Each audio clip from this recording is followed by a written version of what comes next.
नमस्कार, आप सभी का स्वागत करती हूं भारत 24 पर। मैं हूं आपके साथ पूर्णिमा मिश्रा और वक्त है दहाड़ का। और आज उसी वोटिंग से जुड़ी हुई खबर है और वो है जगह जम्मू कश्मीर को लेकर, जहां पर 5वीं और आखिरी सीट यानी कि अनंतनाग सीट पर वोटिंग हुई और इस सीट पर वोटिंग का पिछले 40 सालों का रिकॉर्ड टूट गया है।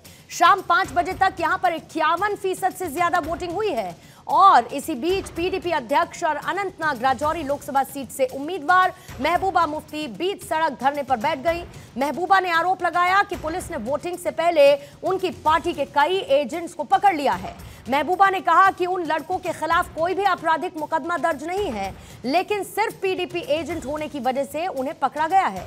महबूबा मुफ्ती ने यह भी कहा कि उनके फोन की आउटगोइंग भी बिना किसी जानकारी के बंद कर दी गई और चुनाव आयोग से इसकी शिकायत का भी दावा उनकी तरफ से किया गया। हालांकि पुलिस का कहना यह है कि उसने कुछ लोगों को हिरासत में लिया है जिनका पिछला रिकॉर्ड खराब रहा है और ये लोग वोटिंग के दिन कानून व्यवस्था के लिए खतरा बन सकते हैं। पुलिस ने यह भी जानकारी दी, कुछ लोगों को हिरासत में लिया गया और वो ओवरग्राउंड वर्कर यानी कि आतंकवादियों के सहयोगी हैं। इससे पहले जम्मू कश्मीर की सभी सीटों पर शांतिपूर्ण तरीके से मतदान हुआ। साथ ही इस चुनाव में बम्पर वोटिंग भी देखने को मिली है। 2024 लोकसभा चुनाव में पहली बार ऐसा हो रहा है कि किसी आतंकी संगठन ने चुनाव का बहिष्कार करने की धमकी नहीं दी है।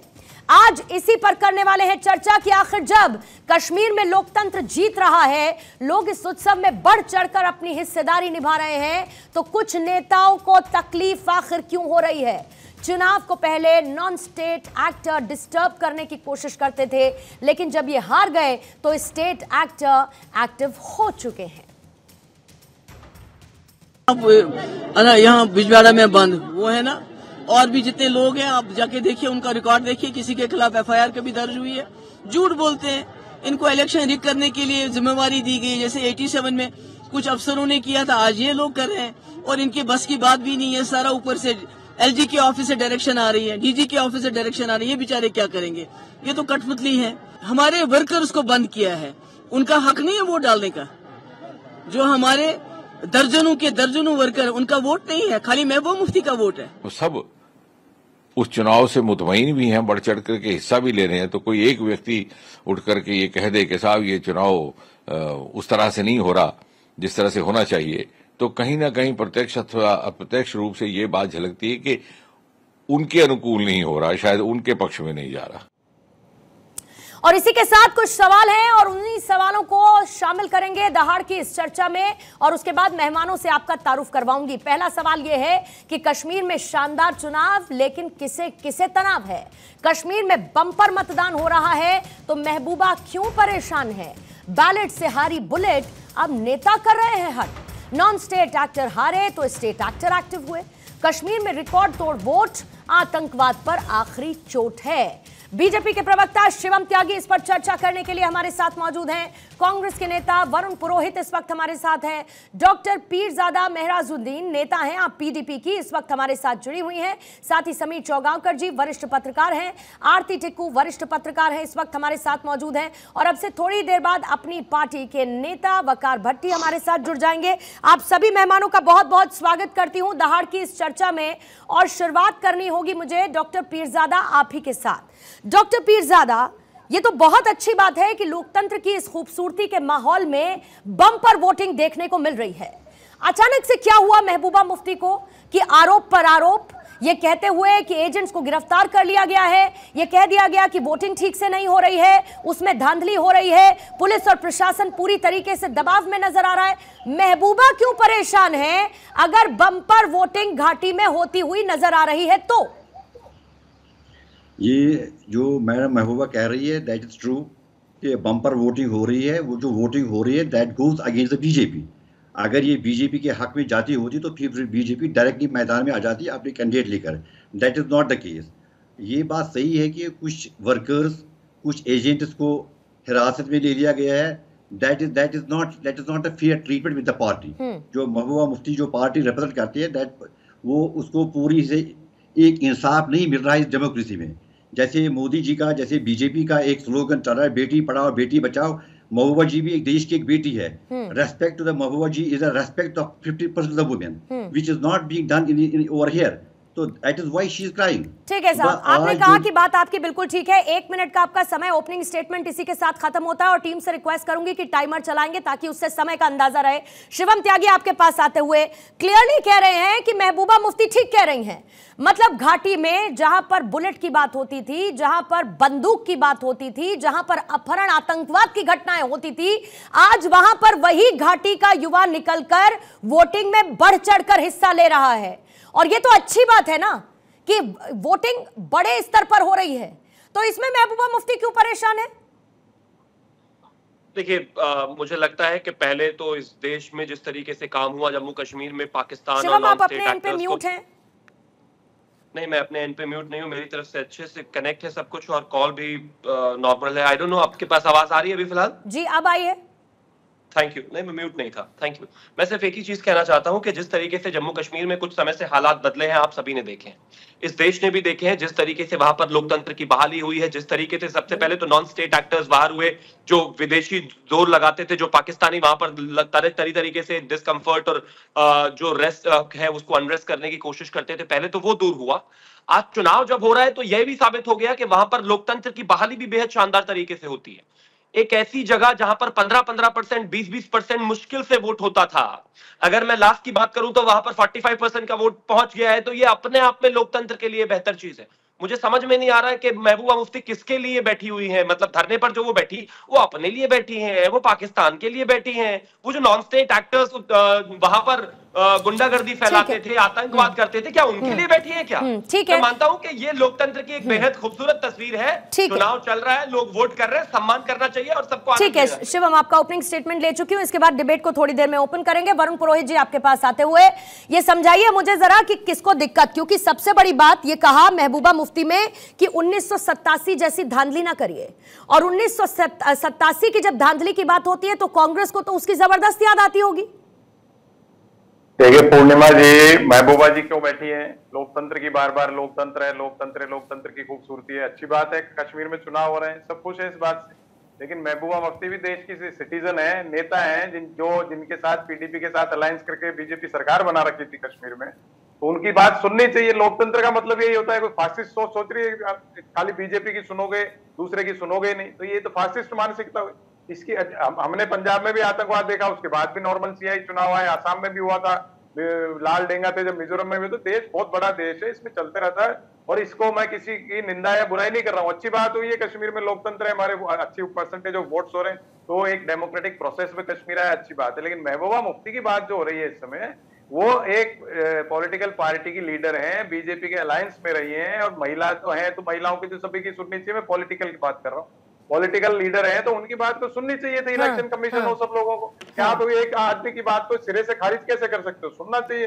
लोकतंत्र का मतलब यही होता है। बिल्कुल, यानी कि आप ये कह रहे हैं कि साहब जो कह रही हैं वो ठीक कह रही हैं, और 1987 जैसी धांधली हो रही है। मतलब आप मानते हैं कि 1987 में भी धांधली हुई थी ना, ये बात आप मानते हैं ना? ठीक है साहब, फॉलो अप क्वेश्चन है, इसका जवाब दे दीजिएगा आप मुझे, मैं आपके पास फिर लौटूंगी। आरती टिक्कू जी आपके पास आते हुए जल्दी से मैं ये समझना चाहती हूँ, क्योंकि इससे पहले भी हमने इस बम्पर वोटिंग की चर्चा की, हमने ये कहा कि जो आतंकवाद का गढ़ रहा, बुरहान वानी से लेकर न जाने कौन कौन से वो लोग, वहां पर हमने देखा कि कैसे बम्पर वोटिंग होती हुई नजर आई, और ये उत्साह जबरदस्त था, जो मुझे लगता है मुझे और आपको तो कम से कम खुशी देगा ही। और बहुत सारे ऐसे लोग हैं, भारतवासी हैं, जिनको ये खुशी देगा। किसी को मिर्ची लगती है तो लगे, उससे कोई समस्या नहीं। लेकिन महबूबा मुफ्ती अपना कौन सा इसमें नुकसान देख रही हैं अगर बम्पर वोटिंग हो रही है तो?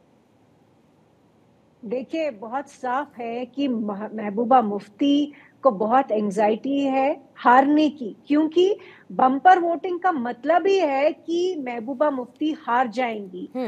क्योंकि सबसे बड़ी बात जो है, पिछले जब से पीडीपी पैदा हुई है, वो 2 या 3% की वोटिंग पे महबूबा मुफ्ती इलेक्ट हो जाती थी, और अपने आप को बहुत बड़ा मानते हैं, महान मानते हैं कि इतने सालों उन्होंने जो यहाँ पे राज किया, रूल किया, उसमें इतनी दहशतगर्दी हुई, उसमें इतने बच्चे मारे गए, तो आज कोई भी उनके साथ खड़ा नहीं है। कश्मीर की जनता, खासकर साउथ कश्मीर की जनता, अनंतनाग कंस्टिट्यूएंसी, उनकी अपनी कंस्टिट्यूएंसी, बिजबिहारा, अनंतनाग, जितना भी मैं ट्रेवल किया है, वहां उनकी बात पे कोई यकीन करने वाला नहीं है।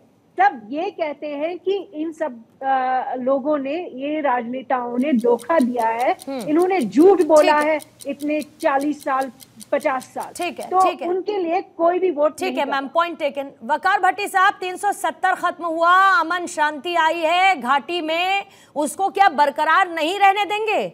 कुछ ऐसे एलिमेंट्स जो चुनाव के दिन इस तरीके से धरना प्रदर्शन करते हैं और ये कहते हैं कि भाई वोटिंग में गड़बड़ी हो रही है, जबकि क्लियर एडमिनिस्ट्रेशन ये कह रहा है कि ये वो लोग हैं जिनको डिटेन किया गया, जिनका रिकॉर्ड खराब है, और ये किसके सहयोगी हैं? ये आतंकवादियों के सपोर्टर हैं, ये इनका बैकग्राउंड रहा है। तो ऐसे में अब एडमिनिस्ट्रेशन कोई कार्रवाई भी ना करे क्योंकि महबूबा मुफ्ती खड़ी हुई है। पहली बात, महबूबा मुफ्ती जी क्या कहती हैं मुझे उस पर नहीं जाना, लेकिन आप अपना बयान वापस लीजिए कि कश्मीर में आतंकवादियों के कोई सपोर्टर है, आतंकवादियों का कोई सपोर्टर नहीं है। ये एडमिनिस्ट्रेशन का कहना है सर, सॉरी, ये एडमिनिस्ट्रेशन का कहना है, ये मेरा नहीं, और इसीलिए इसको मैं वापस नहीं लूंगी। देखिए ना, आपने मुझे जी ठीक है, ठीक है, फिर आप उस बीच में मुझे करेक्ट करने के लिए मत बोलिए ना, आप अपनी बात रखिए। ठीक है, तो मैं अपनी बात रख रहा हूँ, मेरे टाइम खा गए आप। बोलिए सर, 3 मिनट, मैं आपको 3 मिनट एक्स्ट्रा दूंगी पूरी डिबेट में, बताइए, बोलिए। हमारी अपनी पार्टी चुनाव लड़ रही है और अपनी पार्टी यहाँ सीट जीत रही है, अनंतनाग भी और श्रीनगर भी जीत रहे हैं हम लोग। मैं आपको ये बताना चाहता हूँ कि जहां तक ग्राउंड रियलिटी ये है, अनंतनाग हो या राजौरी हो, अपनी पार्टी के वर्करों को मारा गया है, नेशनल कॉन्फ्रेंस के गुंडों ने मारा है, और इंतजामिया कहाँ सो रही है। पुंछ में हमारा अपने पार्टी का एक वर्कर है जिसकी बहन को मारा गया और 4 और जख्मी, और वो हॉस्पिटल में है इस टाइम। ठीक है, महबूबा जी से मैं ये भी गुजारिश करूंगा कि उनके लिए भी वो बात जरूर करें। उमर जी से, मैं उमर अब्दुल्ला से यहाँ से नेशनल कॉन्फ्रेंस से भी सवाल करना चाहता हूँ कि हमारे वर्करों को नेशनल कॉन्फ्रेंस के गुंडों ने जो मारा है उनको माफी मांगनी चाहिए कि ये 87 नहीं है, आज 2024 है। तो 2024 में तो हम धांधली यहाँ नहीं होने देंगे। हमारी पार्टी सिर्फ 4 साल में आई और 4 साल में आज जो ग्राउंड पे हम लोग काम कर रहे हैं वो सबको दिख रहा है, पूरे इंडिया को दिख रहा है और पूरी दुनिया को दिख रहा है। जहां तक रही गुंडागर्दी की कि कौन क्या है कौन क्या नहीं, मैं उस पर नहीं जाऊंगा। आज जम्मू कश्मीर चाहता है अमन, जम्मू कश्मीर चाहता है पीस, जम्मू कश्मीर चाहता है सुकून, और उसके साथ जितने हमारे जम्मू कश्मीर के कैदी जेलों के बंद है, हमारी अपनी पार्टी और हम चाहते हैं कि उनको रिलीज किया जाए, रिहा किया जाए। वो भी मेन स्ट्रीम के साथ हमारे साथ जम्मू कश्मीर की तरक्की के लिए, जम्मू कश्मीर के अमन और पीस के लिए काम करें।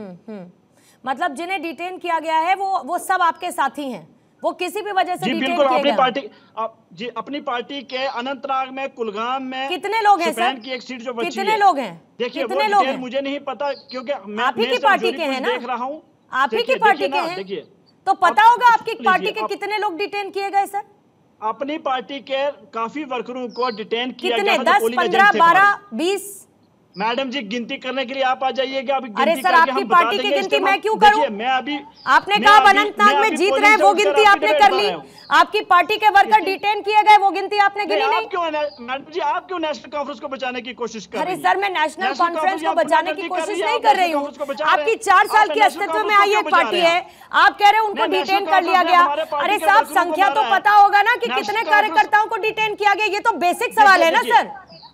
डिटेन, मैंने बोला ना, मेरे पास इतना कोई बात नहीं, आप मंगा लीजिए इतनी देर में, आप अपने पार्टी हेडक्वार्टर से मंगा लीजिए, मैं फिर पूछ लूंगी आपसे, कोई समस्या नहीं है भट्टी साहब। नहीं, आप नेशनल कॉन्फ्रेंस कोई दिक्कत नहीं है, नेशनल कॉन्फ्रेंस के लोग गुंडागर्दी कर रहे हैं, मतलब आप नेशनल कॉन्फ्रेंस के साथ क्यों मिल रहे हैं? आप आरोप लगाइए, मैं कहां उससे इनकार कर रही हूं? आप पहले मुझे बताइए कि नेशनल कॉन्फ्रेंस के गुंडों ने, मैं तो कह रही हूं बस इतना बता दीजिए कि कितने कार्यकर्ता आपके डिटेन किए गए, दैट्स ऑल। इसमें वकार साहब इतना कोई परेशान होने जैसी चीज नहीं है, कोई बात नहीं, ठीक है, मत जवाब दीजिए इसका, मत जवाब दीजिए सर, मत जवाब दीजिए। मैं इसको ऐसे लेकर आगे चलती हूँ कि आपके कई कार्यकर्ता डिटेन कर लिए गए हैं। समीर चौगांवकर सर, आपके पास आते हुए ये बताइए कि महबूबा मुफ्ती की परेशानी की वजह आपको क्या समझ में आती है? क्योंकि पहले जहां पर 0.5, 10%, 7% ओवरऑल ऐसे वोटिंग देखने को मिलती थी, अब वो 40% के पार है, और अलग अलग जगह तो उससे भी ज्यादा बाइफोकेट करते हुए नजर आती है, जिसको लेकर हम सब खुश हैं। चुनाव आयोग इसको लेकर खुश है कि बहुत अच्छी बात है, अब वहां पर अलगाववाद, आतंकवाद, बंदूक पर बैलेट भारी पड़ता हुआ नजर आ रहा है। लेकिन फिर आपको क्या वजह समझ में आती है कि महबूबा परेशान है? देखिए प्रणवा जी, जो bumper voting Anantnag Rajouri seat पर हो रही है, जम्मू कश्मीर की सीटों पर हो रही है, ये बताता है कि जम्मू कश्मीर का मन बदल गया है। निराशा से आशा की ओर जम्मू कश्मीर में बढ़ गया और जीवन पूरी तरीके से विश्वास से भरा हुआ है वहां के लोगों का। और यही कारण है कि वहां के लोग अब लोकतंत्र में बढ़ चढ़ कर हिस्सा ले रहे हैं। जिस अनंतनाग राजौरी में 2 या 3 या 5%, 8% के वोट पर महबूबा चुनाव जीतकर लोकसभा में पहुंच जाती थी। अभी आसिफ टिक्की ने बहुत अच्छे से बताया। आसिफ टिक्की तो जम्मू कश्मीर को बहुत अच्छे से समझती है, वहां रही है, उनका बचपन वहां बीता है। तो जिस 2 या 5-10% पे वो लोकसभा जीत जाती है, अगर आज वह इतनी बम्पर वोटिंग हो रही है तो ये बताता है कि लोग आज लोकतंत्र में हिस्सा ले रहे हैं। और ये बताता है कि प्रधानमंत्री मोदी ने जब आर्टिकल 370 हटा दिए वहां से, तो कैसे लोग वहां की मुख्य धारा में आ रहे हैं। अब वहां मतदान के दिन मतपेटियां नहीं लूटी जाती है, मतदान के दिन वहां पथराव नहीं होता, मतदान के दिन वहां पर मौका पर सो फिरका पर लोग जम्मू कश्मीर को बंद करने की बात नहीं करते, और इनका लाभ लेकर इस तरह के लोग, महबूबा के जैसे लोग चुनाव जीतने की हिम्मत नहीं कर पाते।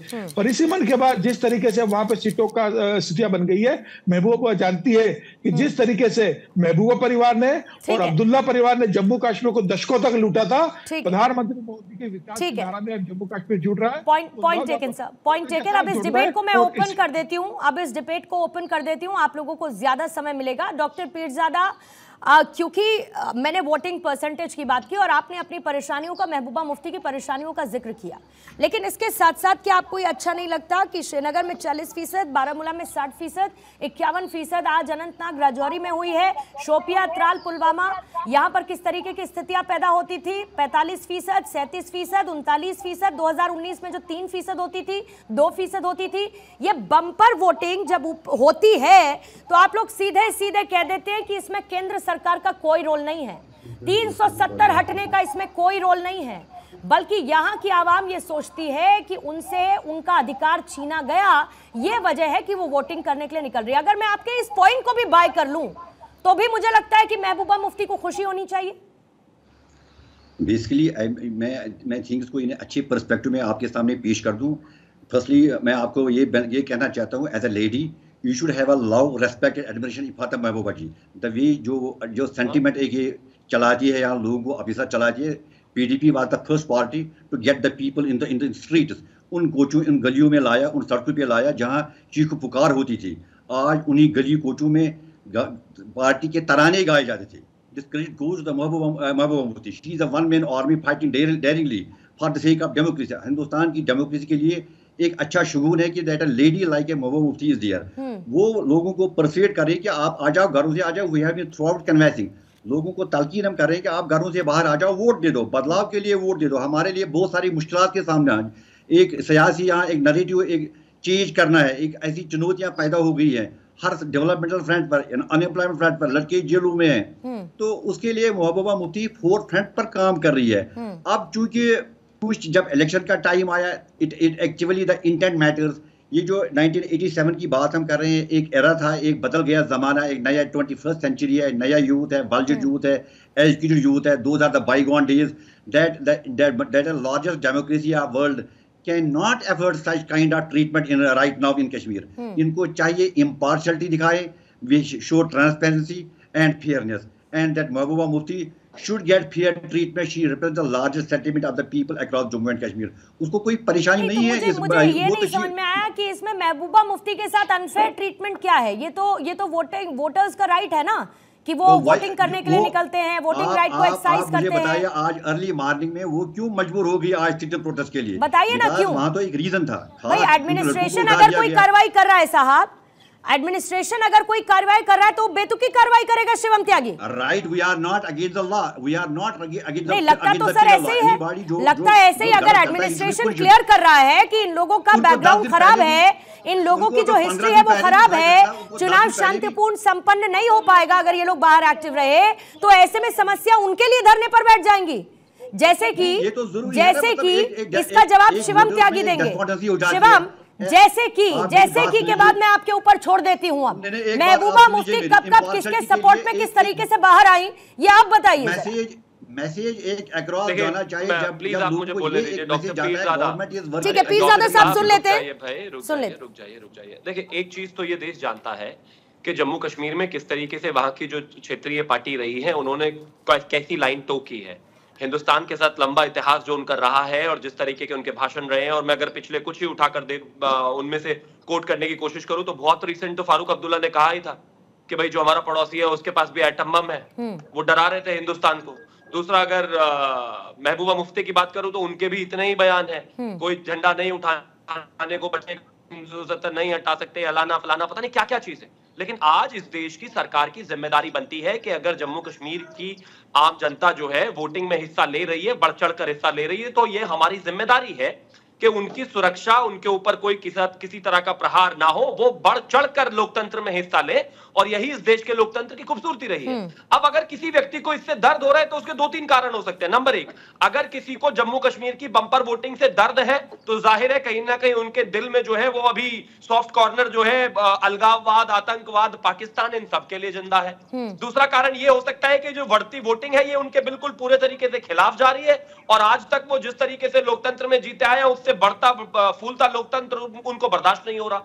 तीसरी वजह ये हो सकती है कि अब वो पूरे तरीके से हिम्मत हार बैठे हैं। वो जानते हैं कि जम्मू कश्मीर पूरे तरीके से प्रगति के पथ पर चल चुका है 370 हटने के बाद से। अभी तक तो इनके पास एक बहाना ये कहने के लिए था कि वहां पर लोकतंत्र की बहाली नहीं है, वहां पर चुनाव नहीं होते, वहां पर बहुत सारी दिक्कतें हैं, राज्य की जो पार्टियां हैं उनको मौका नहीं मिल रहा। आज उनको ये भी आखिरी जो प्रोपेगेंडा करने की कोशिश की जाती थी वो मौका भी खत्म हो चुका है, क्योंकि अब वहां पर चुनाव भी है, चुनाव की प्रक्रिया भी है, बंपर वोटिंग भी है, विकास भी है, सब कुछ है। और वो जो 370 वाला राग था वो बीते हुए दिन हो चुके हैं। डॉक्टर पीरजादा जवाब देंगे इसका? जी, बेसिकली हम तो through out madam Mehbooba Mufti की लोगों के लगातार ये अपील करती रही कि आप आ जाओ, वोट डालो, we are more interested bumper voting. उसमें तो हमें ज्यादा बेनिफिट होगा क्योंकि लोग इसलिए आ रहे हैं बाहर घरों से वोट देने के लिए इतने लार्ज नंबर पे, because that's against the BJP, इसलिए आ रहे हैं साहब डॉक्टर पीरजादा, वो इसीलिए बाहर आ रहे हैं क्योंकि अब कोई उनको बहिष्कार के लिए आह्वान नहीं करता है। अब वो इसलिए बाहर आ रहे हैं क्योंकि अब उनको कोई धमकियां नहीं देता है। वो इसीलिए बाहर आ रहे हैं क्योंकि पत्थरबाजी नहीं होती है। वो इसीलिए बाहर आ रहे हैं क्योंकि उनको ये पता है कि विकास कैसे होगा घाटी का, अमन चैन कैसे आएगा, इसलिए वो बाहर आ रहे हैं। नहीं लगता आपको? Please have a patience for me please. आप ये जेके पॉलिटिक्स में this kind of narrative have no place now. नहीं, ये गलत है। मतलब नैरेटिव एक जो महबूबा मुफ्ती दे रही हैं, एक जो महबूबा मुफ्ती दे रही है वो नैरेटिव ठीक है, जिस बात का जिक्र मैं कर रही हूँ वो गलत है। प्लीज मैं आपके इस प्लेटफॉर्म पर बोल रहा हूँ, आपका भाजपा का ये कंसिस्टेंट स्टैंड है कि कश्मीर में, जम्मू कश्मीर में पूरी शांति होगी, हमने क्लीन कर दिया, सारा ठीक ठाक है।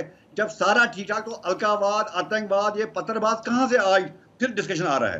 पिछली पत्थरबाजी की घटना बताइएगा पीरजादा साहब जी। पिछली पत्थरबाजी की घटना बताइएगा कब हुई? वो तो हो गई तो पास में, बट बीजेपी नहीं, मैं मुझे जानना है सर, मुझे जानना है, मैं जानना चाहती हूँ कि पिछली घटना पत्थरबाजी की कब हुई?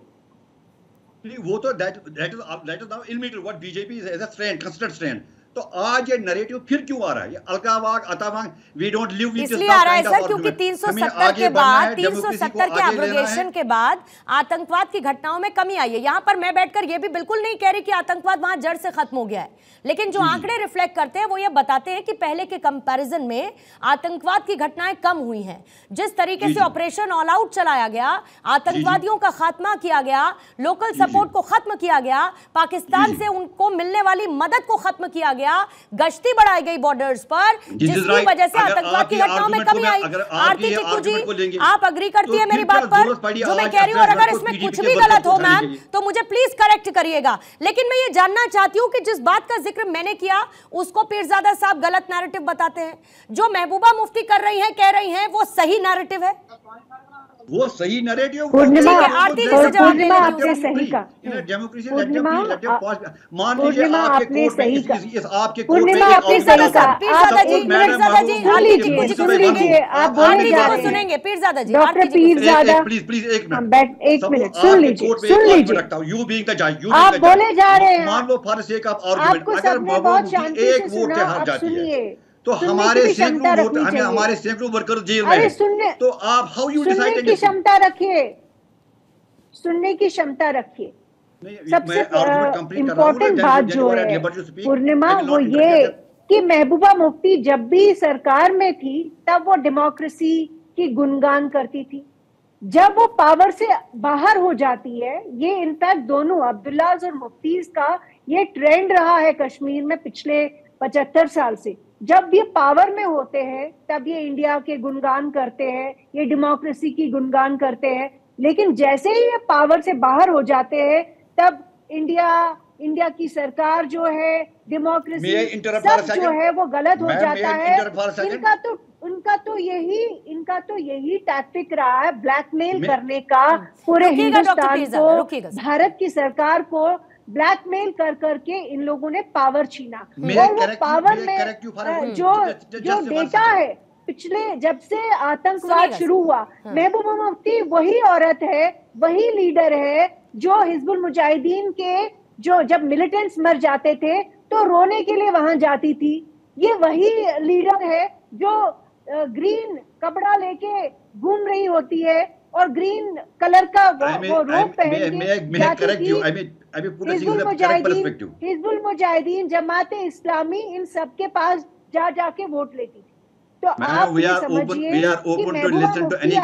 कि वो परेशान इसलिए है क्योंकि 51% की जब वोटर बाहर आए हैं वोट करने के लिए, तो वो ये दर्शाता है कि वो जो 2-3% के लोगों की वजह से वो जीती थी, वो आज उनको नहीं जिता पाएंगे, क्योंकि कश्मीर की मेजॉरिटी सामने आ रही है उनको हराने के लिए। इसलिए वो परेशानी, इसलिए वो भाषण बाजी ऐसी करती है। उनकी बेटी इल्तिजा, इन लोगों को ख्वाहिश है कि ये हुर्रियत कॉन्फ्रेंस की तरह या सईद अली शाह गिलानी की तरह, ये उस तरह की जो अलगाववाद की जो पॉलिटिक्स चलाते थे वो चलाए, क्योंकि जनता इनको स्वीकार नहीं कर रही है। ये इशू है। ये नहीं मानेंगे क्योंकि इन्होंने पूरे 40 साल 30 साल ऐसी ही राजनीति की है। वरुण पुरोहित जी, ये तक कहने की नौबत आ गई है महबूबा मुफ्ती को कि इतना डर क्यों है? अगर डर होता तो मुझे बता देते, मैं चुनाव ही नहीं लड़ती। अब इस नैरेटिव का क्या कीजिएगा सर? किसने मना किया उनको चुनाव लड़ने से? वो तो वहां पर रही है ना, बड़ी जिम्मेदारी पर रही हैं, बड़े पद पर रही हैं, और इस बार भी वो चुनाव लड़ रही हैं और बम्पर वोटिंग भी हो रही है। तो ये नैरेटिव क्यों सेट किया जा रहा है?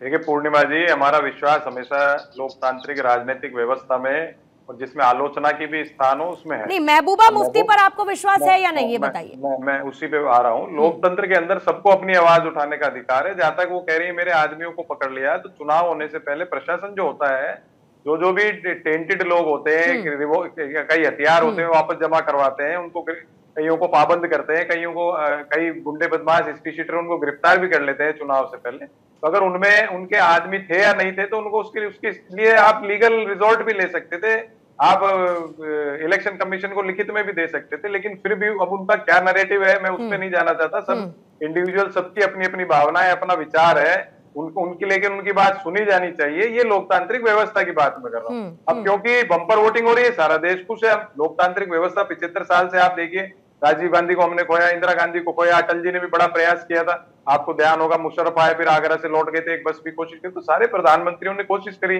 देश के हर कोने को बढ़िया से बढ़िया बनाने की। तो अगर वहां पे बम्पर वोटिंग हो रही है तो हम सबको उसकी क्रिटिसिज्म न करके उसका। और पाकिस्तान से बातचीत पर वरुण साहब? नहीं, पाकिस्तान से बातचीत तो किसी मसले पे हो, किसी मसले पे नहीं हो, पर पड़ोसी देश किस मसले पर हो, किस मसले पर नहीं हो? चाइना के साथ भी आप गोलगप्पे खाते हो। अरे छोड़िए ना साहब, मैं तो पाकिस्तान की बात करती हूँ ना। आतंकी तो पाकिस्तान भेजता है ना। नहीं, सभी कर रहे हैं। फाइनेंशियल आतंकवाद चाइना ने बहुत कर रखा है। मैं तो कह रही हूँ कि ये बंदूक लेकर जो बम गोला बारूद लेकर आते हैं, ये तो पाकिस्तान भेजता है ना, ये तो मानेंगे ना? सभी को पता है, तो आप मानेंगे क्या? तो आप उनसे बातचीत करना चाहते हैं मुद्दे पर किसी? नहीं, मैंने कहा ये सरकार पे डिपेंड करता है, विदेश नीति सरकार पर डिपेंड नहीं करता है। सरकार तो क्लियर है। मैं तो कांग्रेस के स्टैंड की बात कर रही थी। कांग्रेस के टाइम भी स्टैंड क्लियर ही था। नहीं, अभी कांग्रेस का स्टैंड है ना कि बात करनी चाहिए। कांग्रेस ने तो लड़ाइयां लड़ी है ना। अभी तो कांग्रेस का स्टैंड है ना कि बात करनी चाहिए, और सरकार का स्टैंड है कि आतंकवाद के साथ बातचीत नहीं होगी। जिस मुद्दे नहीं, क्या नहीं होगी? क्यों गए थे फिर मुशर्रफ के पास में आप? अरे अभी की बात करिए ना साहब, क्लियर है पॉलिसी। आप पॉलिसी के साथ है ना? आप पॉलिसी के साथ है ना कि नहीं है? मैंने आपको क्या कहा, हम आतंकवाद के साथ में नहीं है। कुछ मुद्दों पे जो है सरकार तय करती है, इसमें आप और मैं तय नहीं करेंगे किस मुद्दे पे पाकिस्तान से बात करनी है। तो आप भी नहीं तय करेंगे ना, फिर तो सरकार तय करेगी। तो सरकार तय कर लेगी। शिवम त्यागी, बार बार ये कहा जा रहा है कि आप लोगों को इतनी चिंता है जम्मू कश्मीर में इलेक्शंस को लेकर, और प्रधानमंत्री जी ये तक कह देते हैं जब वह जाते हैं, और बाकायदा मैं उनकी उस रैली को, जनसभा को कवर करने भी कश्मीर गई थी, घाटी गई थी, और वो कहते हैं कि 70 साल का सपना अब पूरा होगा, ये मोदी की गारंटी है। लेकिन विपक्ष यही बैठकर कहता है कि अगर इतना ही था तो अपना एक कैंडिडेट तो उतार देते। आपको समस्या सभी पार्टी से है, लेकिन अपना एक भी कैंडिडेट नहीं उतारा, तो कोई डर वर है क्या बीजेपी को? नहीं, ना ही कोई डर है और ना ही कोई विषय है और ना ही किसी तरह की कोई समस्या है किसी भी पार्टी से। विषय साफ है, हमारा जम्मू कश्मीर को लेकर एक कमिटमेंट था, देश का एक हिस्सा, जिसमें कहीं ना कहीं 2 निशान 2 संविधान 2 प्रधान वाली बात चल रही थी, जो कहीं ना कहीं पूरे तरीके से लहूलुहान था एक लंबे समय से, जिस परेशानी को जो है ड्रिल कर करके उतना बड़ा बना दिया था बाकी सरकारों ने कि किसी की हिम्मत ही नहीं थी। एक सरकार होने के नाते हमारी पहली प्राथमिकता यही थी कि वहां पर जिस तरह की स्थितियां बनी हुई थी, जो माहौल बाकी सरकारों ने क्रिएट कर दिया था, उसको बेहतर किया जाए। वरुण पुरोहित जी ने कहा कि भाई बाकी सरकारों ने भी कोशिश की, चलिए इन्होंने माना, लेकिन ये भी इस बात को मान लें कि सक्सेसफुल हमारी कोशिश हुई और हमने जिस तरीके से चीजों को बेहतर किया ये देश के सामने है। आज देख लीजिए क्या स्थितियां जम्मू कश्मीर में है, आज टूरिज्म का विषय रहा हो, आज वहां पर शांति स्थापित करने का विषय रहा हो। कमाल की बात आप देखेंगे, पीडीपी के प्रवक्ता से जब आपने पूछा कि बताइए लास्ट पत्थरबाजी की घटना कब हुई, तो वो आपको 2 मिनट घुमाते रहे, लेकिन उनको ये याद नहीं था कि पत्थरबाजी की घटना कब हुई। यही सच्चाई है कि घटना हो नहीं रही। हमारी कमिटमेंट इस देश के प्रति, जम्मू कश्मीर के प्रति यही थी कि एक समृद्ध जम्मू कश्मीर बने, जो देश का हिस्सा पहले से ही है, जिसको कहीं ना कहीं पूरे तरीके से सेपरेटिस्टों के हाथ में छोड़ दिया गया, उसको बेहतर करना है। हमने कर दिया। आज लोकतंत्र वहां पर फल फूल रहा है, जिसको चाहे, जिसकी इच्छा है वो लड़े, जिसकी इच्छा है ना लड़े, लेकिन आज भी लोकतंत्र जब बेहतर तरीके से चल रहा है, तो ये इस तरीके के ड्रामेबाजी तो वहां पर आपकी डबल इंजन, हाँ, वहां पर आपकी डबल इंजन सरकार वाला फॉर्मूला नहीं है ना, आप ये कह रहे हैं, जैसे बाकी सब जगह पर है, वहां पर नहीं है जरूरत ऐसी? नहीं, बिल्कुल जरूरत है। मैं मानता हूं कि आने वाले समय में हम भी वहां पर चुनाव लड़ेंगे, लेकिन हमारी पहली प्राथमिकता तस्वीरें ले आएंगे। हाँ, ठीक है। नेता कांग्रेस जो बार बार कह रहे थे कि भाई वहां की बातों को सुना जाना चाहिए, महबूबा मुफ्ती को सुना जाना चाहिए, ठीक है, तो सुन ही रहे हैं हम। ठीक है, वकार भट्टी साहब आपके पास आती हूँ, क्योंकि आप मुस्कुरा रहे थे और शायद बहुत सारी बातों से आप डिसएग्री कर रहे थे जो बीजेपी के प्रवक्ता अभी कह रहे थे। देखिए, मैं उस पर नहीं कर रहा था, मैं कब से, जब से मैं डिबेट पे हूँ, तो मैं आप सबसे एक बात सुन रहा हूँ, बार बार मुझे आ रहा है कि जी देखिए पत्थरबाज चलेंगे, पत्थरबाज कहाँ चलेंगे।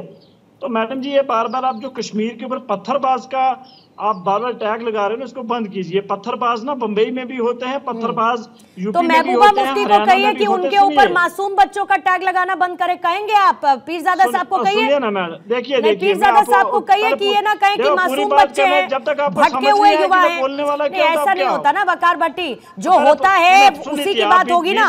अब आप कहें कि घाटी में आतंकवाद नहीं था, तो मैं ये थोड़ी कह दूंगी वकार भट्टी के कहने पर कि जी बिल्कुल आतंकवाद नहीं था। ऐसा थोड़ी होता है। मेरी बात तो सुनो ना, बोलिए मैडम जी, सुनो मेरी बात, बोलिए। मैडम जी, पत्थरबाज अगर नहीं मिलते ना कश्मीर में, तो पैलेट गन वाले भी नहीं मिलते।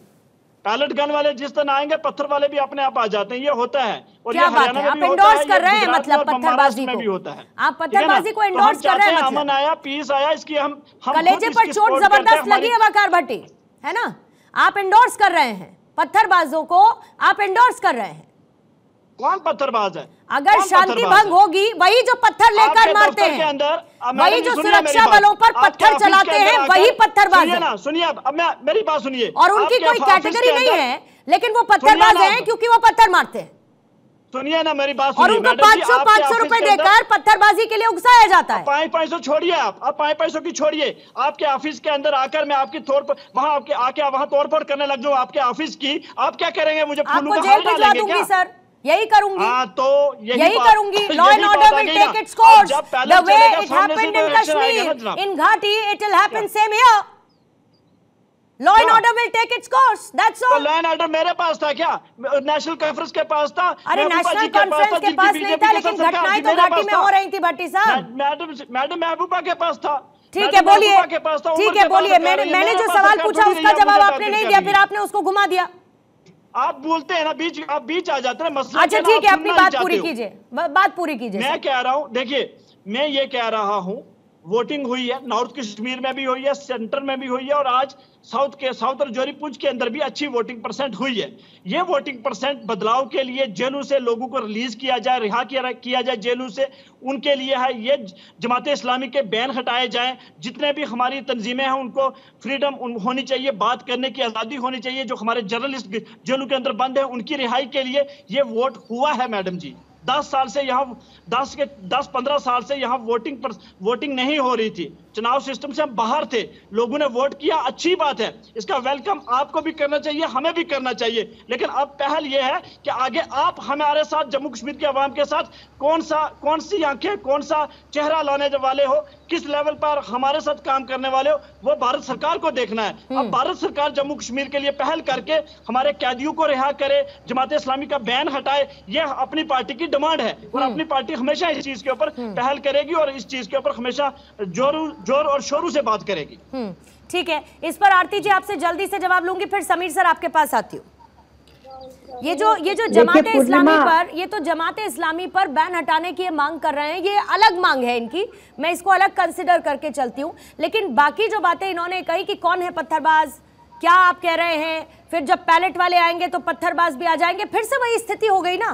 फिर तो मैं कहूंगी कि हाँ वाकई में बहुत अच्छा हुआ कि 370 एब्रोगेट हो गया। देखिए पूर्णिमा, ये जनाब जो है वो डुप्लिसिटी वाली बात कर रहे हैं। इनको पूछे ना कि यासीन मलिक जो है और उनका सारा जो हाजी ग्रुप था पाकिस्तान गया, क्यों गया 87 में, क्यों वहां से हथियार लेके आए, क्यों वहां से AK-47 लेके आए, किसने 87 के बाद जो है कश्मीर में आग लगाई, ये वो कभी अंदर झांक के नहीं देखेंगे, कभी अपने बच्चों को सच्चाई नहीं बताएंगे कि इन्होंने अपने आप को धोखा दिया, अपने पूरे समाज को धोखा दिया, इन्होंने कश्मीरी हिंदुओं को धोखा दिया। ये कभी ये नहीं कहेंगे इनके बच्चे जो सड़क पे जा रहे थे ये इनकी जिम्मेवारी थी, इनकी मस्जिदों की जिम्मेवारी थी, इनके टीचर्स की जिम्मेवारी थी, इनके घर वालों की जिम्मेवारी थी कि वो सड़क पे ना जाए और पत्थर ना चलाए, AK-47 ना उठाए। तो मुझे समझ नहीं आता है कि ये कब सेल्फ इंट्रोस्पेक्शन, कब अंदर झांक के देखेंगे कि इन्होंने, शेख अब्दुल्ला ने जब अंग्रेजों के साथ सांठगांठ की और उसके बाद उनको जेल भेजा गया सेडिशन के चार्जेस पे, ये कभी ये नहीं सोचेंगे कि इन्होंने जो पिछले 70 साल 75 साल अपने आप को झूठ बोला है, अपने समाज को झूठ बोला है, और अभी भी इन जैसे लोग जो है, कुछ ये चंद ही लोग हैं, मैं ये कहूंगी चंद लोग हैं, मेजॉरिटी जो कश्मीर की है वो शांति पसंद है, मेजॉरिटी जो है कश्मीर की वो अपने आप को इंडिया का हिस्सा मानते हैं, मेजॉरिटी जो है वो डेमोक्रेसी में, लोकतंत्र में यकीन रखते हैं। लेकिन इन जैसे लोग जो दोगलापन दिखा रहे हैं, वही प्रॉब्लम है इस नहीं। और लेकिन आरती जी, ये तो बेमतलब सी बात हो गई ना कि एक है बहुत सारे मेजॉरिटी के लोग जो अपने आप को इंडिया का हिस्सा मानते हैं। भाई इंडिया में ही है, तभी तो एक संविधान एक निशान की बात होती है, इंडिया में ही है। इस पर तो बात करने की इनके पासपोर्ट पर किसी दूसरे देश का ठप्पा थोड़ी लगा है, इंडियन पासपोर्ट है ना इनके पास भी। तो ये तो बिल्कुल सही कहा पूर्णिमा आपने कि वकार भट्टी और महबूबा मुफ्ती जिस तरह की ऐसी दोगलेपन की बातें करते हैं, उसी की वजह से इनका अपनी पार्टी से हूं कि लोग इनके साथ खड़े नहीं है। ठीक है वकार भट्टी जी, जवाब लूंगी, थोड़ा सा समय दीजिएगा सर। आरती जी अपनी पार्टी महबूबा जी के साथ भी और नेशनल कॉन्फ्रेंस के साथ भी चुनाव लड़ रही है, आप अपनी पार्टी को भी वही कह रहे हो जो आप महबूबा जी को कह रहे हो। हमारी पार्टी आई है 4 साल से, हमारे प्रेसिडेंट है सैयद अल्ताफ बहारी साहब। आप ये मत कीजिए, आप ये मत कहिए, आप अपने बच्चों को झूठ मत बोलिए, आप अपने समाज को झूठ मत बोलिए, क्योंकि आपकी बात कोई नहीं सुनने वाला है। आज क्या आरती जी आपको नहीं पता 87 की आग किसने लगाई थी मैडम जी?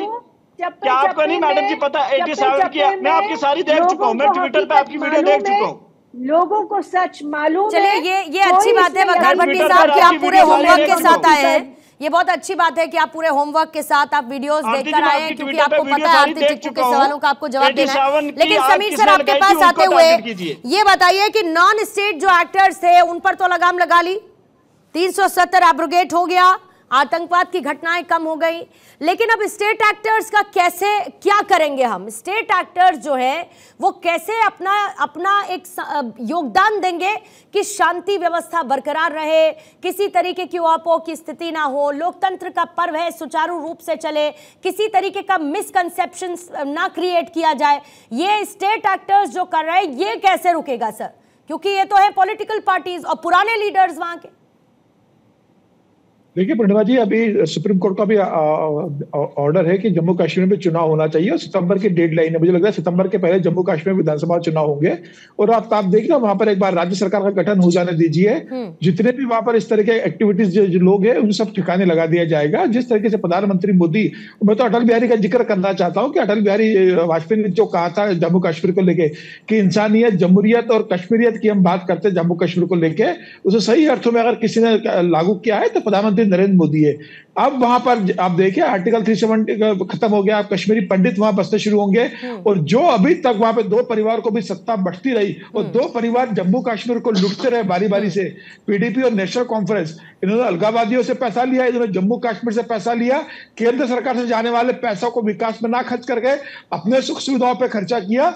आज जम्मू कश्मीर में अगर विकास हो रहा है तो केंद्र का पैसा तो जा रहा है, वहां लाभार्थी का एक बड़ा वर्ग तैयार हो गया है और गांव गांव में बिजली, पानी, नल से जल और वहां रोजगार के लिए लोगों को पैसा मिल रहा है। युवाओं को, युवा मुख्य धारा में लौटता है। अब पत्रकारिता की बात नहीं करता।